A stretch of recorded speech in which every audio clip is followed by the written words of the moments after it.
Cette semaine à l'Agora, à la maison diocésaine, se réunissaient les prêtres et les diacres du diocèse autour de notre archevêque, Monseigneur David. Celui-ci nous a demandé de travailler sur un dossier qui lui tient à cœur, celui de la catéchèse, et nous l'écoutons tout de suite nous en parler. Alors la rencontre de ce jour qui réunit les prêtres et les diacres permanents de Monaco est une rencontre régulière, habituelle, que j'ai souhaité maintenir pour avoir ce temps de travail, d'écoute, d'échange fraternel. Et nous avons vraiment besoin de ces temps en cette période un petit peu perturbée.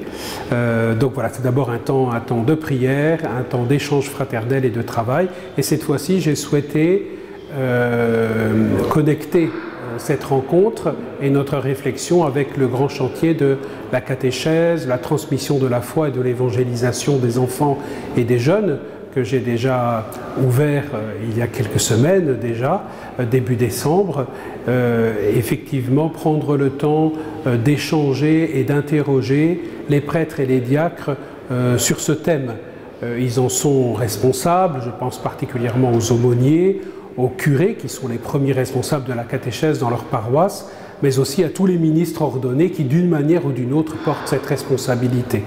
Donc nous échangerons ensemble sur l'évolution de la catéchèse, comment les prêtres et les diacres l'ont perçue, quels sont les enjeux qui aujourd'hui leur semblent prioritaires pour que nous puissions associer et articuler ce travail et cette réflexion au chantier et à la réflexion d'ensemble que nous mènerons dans le diocèse.